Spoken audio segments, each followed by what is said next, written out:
नमस्कार मित्रों, भारत माता की जय, वंदे मातरम।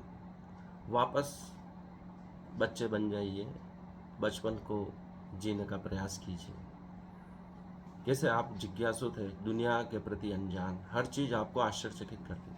पहली बारिश, पहला स्कूल का खुलना और वो बेंचें, पेड़ पौधे आपके स्कूल के आसपास का वातावरण, खेल कूद का मैदान, ये सब चीज़ें जब आप याद करते हो तो वापस आप बचपन में लौट जाते हो।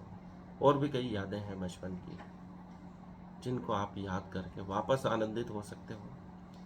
ये वैज्ञानिकों का तरीका है जिससे आप पुरानी यादों में जीकर वापस खुशी को प्राप्त कर सकते हो। आज हम वैज्ञानिक शोधों पर बात करेंगे। जो हम शैम्पू साबुन उपयोग करते हैं वो कैंसर के कारक बन सकते हैं। मेनोपाज से जो महिलाएं गुजर रही हैं, पोस्ट मेनोपाजल अश्वेत महिलाओं में गर्भाशय कैंसर का खतरा 50% पाया गया है। जो हेयर रिलैक्सर का वो उपयोग करती है, बोस्टन यूनिवर्सिटी के शोधकर्ताओं ने यह रिसर्च की है।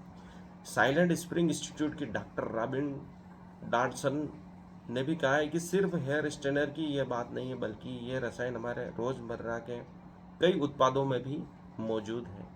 जो हम शैम्पू, लोशन, साबुन और आई लैश ग्लू का उपयोग करते हैं, इन उत्पादों में कैंसर फैलाने वाले रसायन फॉर्मेल्डिहाइड और उससे जुड़े प्रिजर्वेटिव पाए गए।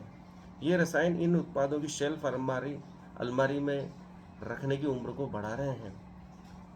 इनकी उम्र बढ़ाने के लिए जो प्रिजर्वेटिव इन उत्पादों में मिलाए जाते हैं वो हमारे स्वास्थ्य के लिए हानिकारक है, हमारी त्वचा के लिए हानिकारक है, हमारे शरीर के लिए हानिकारक है।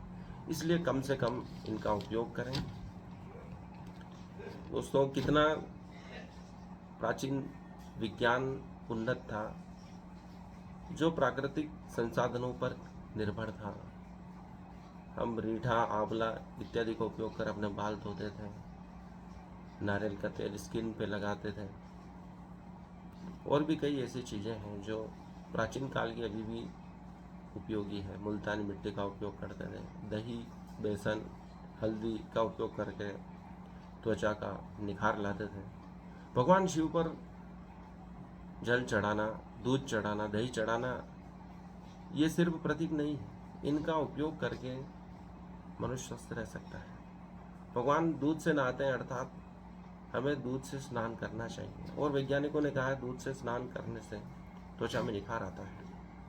हमारे जो त्वचा पर विषाक्त तत्व है, मैल है, और कोई क्लिंजर साफ नहीं करेगा। यदि आप चेहरे पर दूध लगाकर 5-10 मिनट बाद उसे साफ करते हैं, आप रुई से साफ करके देखिए कितना मैल निकलता है। आप अपनी हाथों से रगड़ के देखिए फिर त्वचा को, बहुत सारा मैल यूं ही निकल आएगा। ये जो चीज़ें प्राचीन काल में उपयोग की जाती थी आज भी उपयोगी हैं और हमारे शरीर को स्वस्थ रख सकती हैं। आज त्वचा की जितनी बीमारियां हैं पूर्व काल में नहीं थी।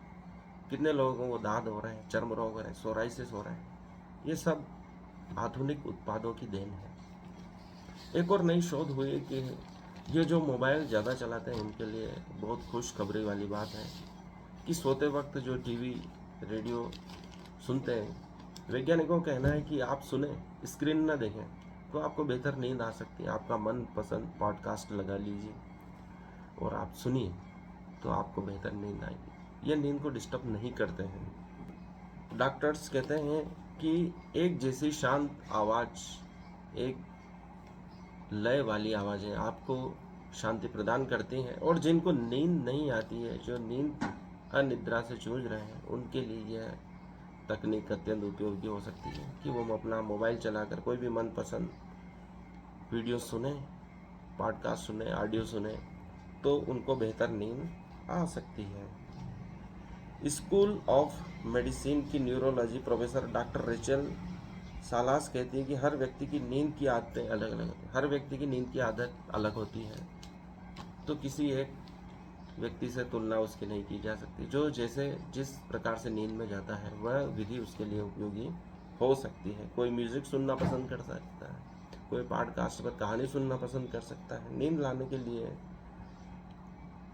कोई भी प्रयास किया जा सकता है। बहुत से लोग टीवी देखते देखते सो जाते हैं, तो यह भी एक विधि है। इसलिए जो मोबाइल सुन के सो जाते हैं उनके लिए वैज्ञानिकों ने खुशखबरी दी है। ये बहुत अच्छी बात है जो मोबाइल ज़्यादा चलाते हैं, लेकिन स्क्रीन कम से कम देखें, वैज्ञानिक कहते हैं, क्योंकि स्क्रीन जो देखते हैं सोते वक्त तो नींद आपकी डिस्टर्ब हो सकती है। और दोस्तों, एक नई खोज हुई है जो आपकी सांसों की गंध को पहचान कर पता लगा लेगी कि आपको किडनी की कोई बीमारी तो नहीं है। ये ऐसा डिवाइस है जो आपकी सांसों को सूंघ कर बता देगा कि आपको कोई किडनी की बीमारी तो नहीं है। एक विशेष गंध जो नाइट्रोजन निकलती है उसको वह डिवाइस पहचान लेता है। किडनी की बीमारी होने पर वह ज़्यादा रिलीज होती है और उसको पहचान कर वह बता देगा कि आपकी किडनी स्वस्थ है या खराब है। आज के लिए इतना ही। स्वस्थ रहें, मस्त रहें, बचपन की यादों में जिए, क्योंकि बचपन बहुत खूबसूरत होता है।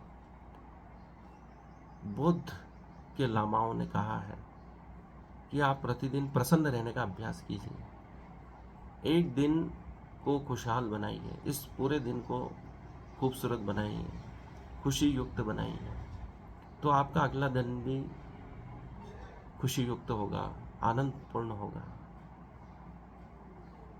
यह प्रयास हम सभी को करना चाहिए कि हम हर पल को आनंदमय बनाएं, खराब यादों को हटाते जाएं, जो भी हो रहा है उसे सकारात्मक समझें, क्योंकि कृष्ण का हम पूरा जीवन देखते हैं तो सकारात्मक जीवन ही है।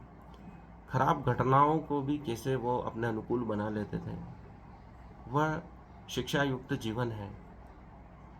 चाहे उनका जन्म जेल में हुआ, वह भी दिव्य घटना हो गई। राक्षसों ने बचपन में ही आक्रमण किया, उनको परेशान करना चाहा। कृष्ण ने बचपन से ही राक्षसों का वध करना चालू कर दिया था और वह कथाएं बन गई, और वो सुंदर कथाएं हम आज भी सुनते हैं। वह हमें प्रेरणा देती है कि हमें बचपन से ही बहादुर होना चाहिए, राक्षसी शक्तियों का विरोध करना चाहिए। वह दूध दही खाते थे और स्वस्थ रहते थे। कहते हैं उनकी त्वचा अत्यंत कोमल थी, लेकिन राक्षसों से युद्ध के समय वह अत्यंत कठोर हो जाते थे। तो दूध दही माखन का प्रभाव था कि उनकी स्किन बहुत अच्छी थी। तो हमें उन चीज़ों का यूज़ करना चाहिए जो कृष्ण प्रयोग करते थे। वह छाछ पीते थे और कहते हैं कि वह छाछ के लिए गोपियों के सामने नृत्य भी करते थे। इस प्रकार वह सभी प्रकार की लीलाएं दिखाकर हमें यही घोषणा करते हैं कि हर परिस्थिति में सकारात्मक रहें, स्वस्थ रहें और आनंदित रहें, और इस हर क्षण का हम उपयोग करें। धन्यवाद। आज के लिए इतना ही। वीडियो को लाइक करें, चैनल को सब्सक्राइब करें, इस वीडियो को अधिक से अधिक शेयर करें। हार्दिक आभार।